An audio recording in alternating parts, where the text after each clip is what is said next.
கடலூர் மாவட்டம் சிதம்பரம் அருகே வங்கக்கடலை ஒட்டி அமைந்துள்ள பிச்சாவரத்தில் 2800 ஏக்கர் பரப்பளவில் சதுப்பு நிலக்காடுகள் உள்ளன. உலகின் 2வது மிகப்பெரிய சதுப்பு நிலக்காடுகள் என்ற பெருமையுடன் விளங்கும் பிச்சாவரத்தில் 180 வகை மீன் இனங்கள், 30 வகை நண்டுகள், 20 வகை இறால் இனங்கள், 86 வகை தாவரங்கள், 3 வகை கடல் புற்கள், 22 வகை கடற்பாசிகள், 200 வகையான பறவை இனங்கள் இருப்பதாக சிதம்பரம் அண்ணாமலை பல்கலைக்கழக கடல்வாழ் உயிரியல் ஆய்வு மையம் தெரிவித்துள்ளது.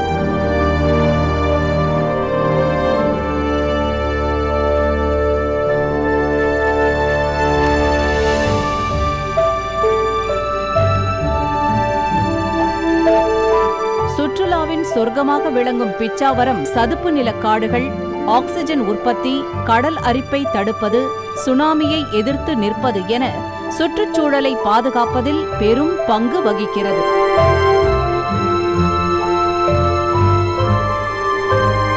இவ்வளவு சிறப்புகள் வாய்ந்த பிச்சாவரம் சதுப்பு நிலக்காடுகள் சட்டவிரோதமாக செயல்படும் இறால் பண்ணைகளால் அழிவின் விளிம்புக்கு வந்துள்ளது. அந்த பிச்சாவரம் சதுப்பு நிலக்காட்டை திருட்டுத்தனமாக வெட்டி வனத்துறை அனுமதியோடு இறால் குட்டைக்கு தண்ணீர் எடுத்துக் கொண்டிருக்கின்றார்கள். இறால் பண்ணைக்கு தண்ணீர் எடுப்பது மட்டுமல்ல, அந்த கழிவு நீரை மீண்டும் அதே காட்டிலே கலக்கின்றார்கள். எனவே பிச்சாவரம் சதுப்பு நிலக்காடு முற்றிலுமாக அழிகின்ற நிலை நோக்கி சென்று கொண்டிருக்கிறது. கடலூர் மாவட்டத்தில் மொத்தம் 126 இறால் பண்ணைகள் உள்ளன. இவற்றில் 76 இறால் பண்ணைகள் பிச்சாவரம் சுற்று வட்டாரத்தில் அமைந்துள்ளன. இதில் 50 பண்ணைகள் அரசு அனுமதியின்றி சட்டவிரோதமாக இயங்கி வருகின்றன.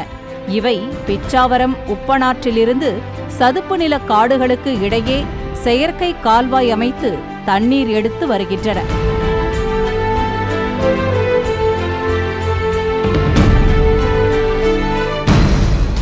இறால் பண்ணைகளில் இருந்து வெளியேற்றப்படும் வேதித்தன்மை வாய்ந்த கழிவுகளால் தாவரங்களும் மீன்கள் உள்ளிட்ட நீர்வாழ் உயிரினங்களும் அழியும் நிலையில் உள்ளன. ஆனால் கவர்மெண்ட் ரூல்ஸை மீறி இவங்க நிலத்தடி மட்டத்துக்கு மேலே 3 அடிக்கு மேலே ஏற்றி அந்த தண்ணி தேக்கி வைக்கிறதுனால இப்போ மழை இல்லாதனால எங்களுக்கு சீக்கிரம் உப்பு தண்ணி ஆகிட்டு இருக்கு. கிராமத்துள்ள உள்ள பூந்து வரதுனால அந்த கழிவு நீரை வெளியாக்குறாங்க. அதை ஏற்றி அப்படியே 4 மாதம் பிடிச்சி மறுபடியும் இந்த வெயில் நாளில் விட்டுட்டு இருக்கிறனால எங்களுக்கு மக்களுக்கு அந்த தண்ணீர் வரதுனால மக்கள் இறா பிடிக்கிறது, மீன் பிடிக்கிறதுனால எல்லாரும் கையரிப்பு எல்லாம் ஏற்படுது.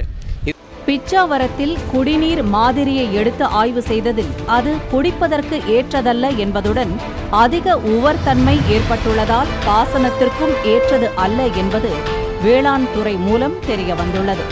இதுகுறித்து உரிய ஆதாரங்களுடன் மாவட்ட ஆட்சியரிடம் புகார் அளித்தும் எந்த நடவடிக்கையும் எடுக்கப்படவில்லை என ஊர் மக்கள் குற்றம் சாட்டுகின்றனர்.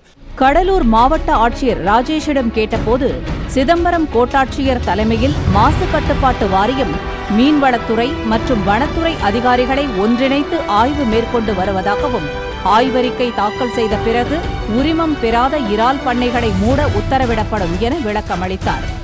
ஆனால் மீன்வளமும் அழிந்து விவசாயமும் செய்ய முடியாமல் குடிநீருக்கே வழியின்றி தவிப்பதால் இறால் பண்ணைகளை முற்றிலுமாக அகற்றுவதுடன் சட்டவிரோத காரியங்களுக்கு துணையாக இருக்கும் வனத்துறையினர் மீது நடவடிக்கை எடுக்க வேண்டும் என்பதே பொதுமக்களின் கோரிக்கையாக உள்ளது.